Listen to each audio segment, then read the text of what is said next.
ನೀವು ಈಗ ನೋಡುತ್ತಿರುವ ಈ ಗಿಡವನ್ನು ಜನರು ಹುಲಿ ಉಗುರು ಗಿಡ ಎಂದು ಕರೆಯುತ್ತಾರೆ.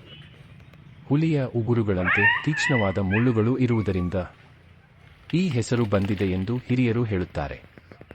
ಈ ಗಿಡವು ಕೇವಲ ಒಂದು ಕಾಡು ಗಿಡವಲ್ಲ. ಜನಪದ ಹಾಗೂ ತಾಂತ್ರಿಕ ನಂಬಿಕೆಗಳಲ್ಲಿ ಇದಕ್ಕೆ ವಿಶೇಷ ಸ್ಥಾನವಿದೆ. ಹಳೆಯ ಕಾಲದಲ್ಲಿ ನಕಾರಾತ್ಮಕ ಶಕ್ತಿಗಳು ಮನೆಗೆ ಪ್ರವೇಶಿಸದಂತೆ ಈ ಗಿಡವನ್ನು ಸಂಕೇತವಾಗಿ ಬಳಸುತ್ತಿದ್ದರು ಎನ್ನಲಾಗುತ್ತದೆ.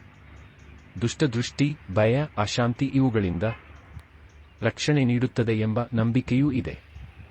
ಕೆಲವು ತಾಂತ್ರಿಕ ಪದ್ಧತಿಗಳಲ್ಲಿ ಈ ಗಿಡವನ್ನು ನೇರವಾಗಿ ಬಳಸದೆ ಅದರ ಸಂಕೇತಾರ್ಥವನ್ನು ಮಾತ್ರ ಗೌರವಿಸುತ್ತಾರೆ. ಅದು ಧೈರ್ಯ, ಶಕ್ತಿ ಮತ್ತು ರಕ್ಷಣೆಯ ಪ್ರತೀಕ. ಆದರೆ ಇಲ್ಲಿ ಒಂದು ಮಹತ್ವದ ವಿಷಯ ನೆನಪಿಡಬೇಕು. ಇವು ಎಲ್ಲಾ ಜನಪದ ನಂಬಿಕೆಗಳು ಮಾತ್ರ. ಇದಕ್ಕೆ ವೈಜ್ಞಾನಿಕ ದೃಢೀಕರಣ ಇಲ್ಲ. ಯಾವುದೇ ಗಿಡವನ್ನು ವೈದ್ಯಕೀಯ ಅಥವಾ ತಾಂತ್ರಿಕ ಪ್ರಯೋಗಗಳಿಗೆ ತಜ್ಞರ ಸಲಹೆ ಇಲ್ಲದೆ ಬಳಸುವುದು ಅಪಾಯಕಾರಿಯಾಗಿದೆ. ಪ್ರಕೃತಿಯನ್ನು ಗೌರವಿಸೋಣ, ಪಾರಂಪರಿಕ ಜ್ಞಾನವನ್ನು ಅರಿಯೋಣ, ಆದರೆ ಅಂಧ ನಂಬಿಕೆಗಳಿಗೆ ಒಳಗಾಗದೆ ಸ್ವಚ್ಛವಾಗಿ ಬದುಕೋಣ.